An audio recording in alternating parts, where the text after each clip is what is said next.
Hi guys, welcome to Nine Link. This is your host Alex. Today I'm just gonna give you an update on some of the stuff I planted in the back, on basically in the ground. Couple tips also, and a couple mistakes that I have made might cause them not to do so well.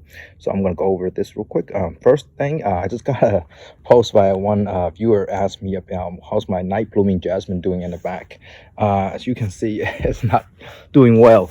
I don't know if it's totally dead or I still need to give it some more time until it grows from the ground all the way back from the bottom. So a couple of mistakes I made on this one. The first one is that winter time, I think last season I told you guys it's experimental. I try to protect these three trunks from freezing. So what I did was I put a lot of mulch.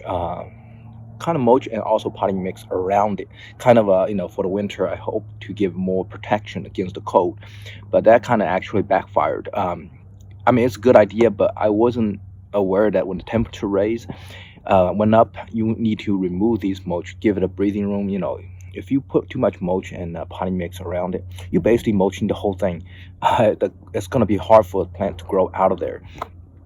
And also there were a lot of slugs over here. Well, I killed them with the quarries, so it's fine now. But I move all, you can see I move all the mulch back to the side. And also I learned this from one of the gardeners down the street. For a lot of trees that are planted on the landscape and stuff, how what they call is called volcano mulching. Basically, any plants you planted, you're not supposed to mulch where the roots come out. That's called, I think, a root flare. So you want to mulch flat to the drip line, so that way these mulch gets break down over time, provide more acidic type of organic type of material to the surrounding area. If you pile it up all against it, it'll eventually, if the plant grows bigger, the roots will circle around the trunk and it will basically strangle itself to death. So number one tip is that if you plant something in the ground, don't mulch it like a volcano shape. Just flattening out the mulch. That's number one mistake I made for this Night Blooming Jasmine. Second mistake is that I kind of left it as let nature takes care of it. Didn't really put down any insecticides or anything. So it got a lot of fungus gnats over here, also slugs and also some other bugs. So I kind of cleaned up a little bit a couple weeks ago. So right now just giving it the weather to heat it up and see if it grows back out. Okay, and that's Night Blooming Jasmine. So over here, let me show you the difference it made knowing how to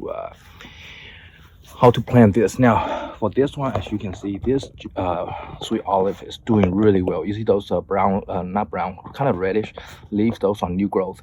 And compare this to that one. I mean, yeah, it is 3 years old. It's different cultivar, but you can see the leaves grows and then stopped and it didn't grow anymore. But this one, it grows and grows and it puts out a lot of new leaves. Why? Because when I dug this hole, the size, you can probably see the mark of where I move out from the container. It's about this big. I mean, right here to here to here, right about that. And I cut the hole about twice as the size.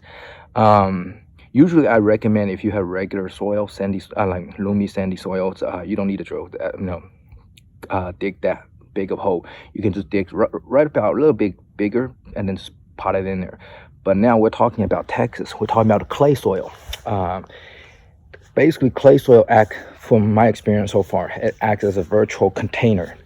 There's no way a plant, some of my plants that my collection, their roots can penetrate the clay. So whatever the size you dug, it will always form a virtual, like basically a container down at the ground. So you have to dig bigger and put in a lot of organic compost and potting mix to balance that out. So as you can see over here, for these mulchings I put on the side, which Costco gave a really good pricing for one of the miracle growth with compost, I think with chicken manure, chicken poops and stuff in there. So as you can see, let me get closer. You can see that it was piled up here to prevent roof flares and stuff. I moved everything back out flattening it out. That's the best way to mulch. You just flatten it out around the plant.